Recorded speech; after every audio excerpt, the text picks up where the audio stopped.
Hi everyone, I'm Claire Batkin from Your OT Tutor. A big part of what I do at Your OT Tutor is to create online courses for other OTs and allied health professionals. But you may be wondering, what are the steps that I actually go through to create my courses? Well, in this video, I'm going to share the process that I went through to create my latest online course, which is the 10 Steps to NDIS Report Writing Success. So step one is to actually work out, is there a need for the course that you've got in mind? So in this case, I was finding that in a lot of the report reviews that I was doing for other OTs, plus in some of the chats that were coming up in online network groups, was that there was actually some common steps that OTs were missing. So often it wasn't that the issue was with their report writing itself, it was way back at the information gathering stage. So they didn't have enough strong evidence to back or to be confident in the clinical reasoning and the recommendations that they were making. So when I created my course, I wanted to make sure that I included those preparation steps and even put it together into a little bit of a step-by-step process or framework that could be helpful for anyone that's new to NDIS report writing. Once I was happy that there was probably enough of a need for a course like this, it was time for step two, where essentially I just brain dumped all my ideas that I have when it comes to NDIS report writing.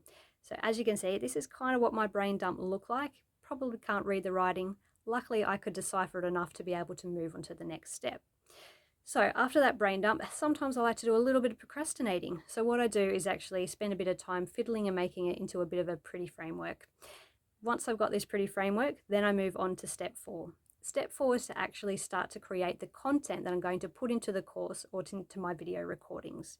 But while I'm doing that, I'm actually also sharing my ideas with other experienced OTs or clinicians to see if they think I'm on the right track with the type of content and approach that I take, in this case to NDIS report writing. Once I've got most of the content sorted that's going to go into the videos, then I think about what other resources could be helpful so that the people doing the course will really be able to apply the skills that they're learning. So in this case, I came up with some NDIS report planning tools.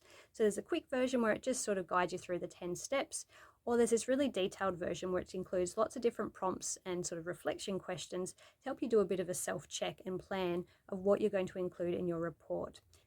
It could also be a really helpful tool if you're on a tricky report and you need to discuss it with your supervisor, because you can go through the process step by step. While for supervisors, it could maybe help you target where your supervisee may need the most help when it comes to their reports.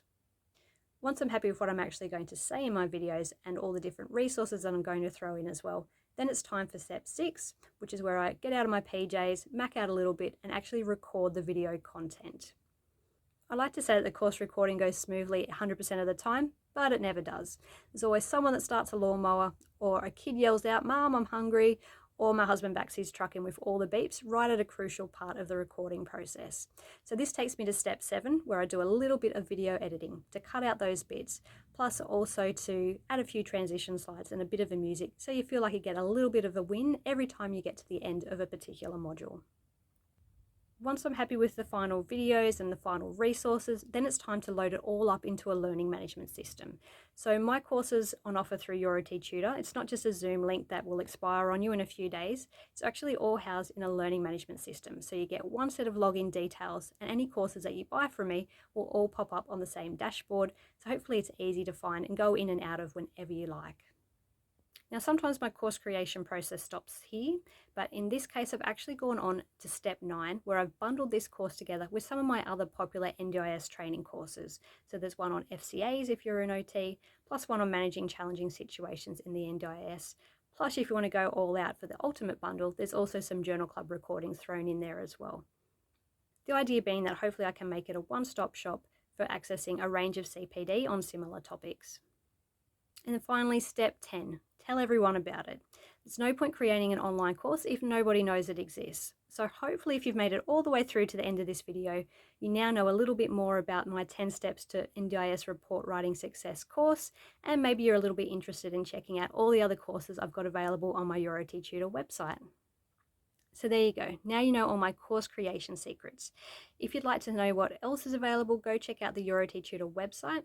If you've got a topic in mind that you think maybe I could create a course for, feel free to send it through.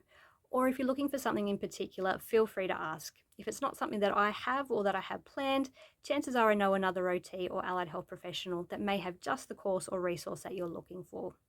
Hope this is a helpful video for you. Thanks for watching. I'll see you next time.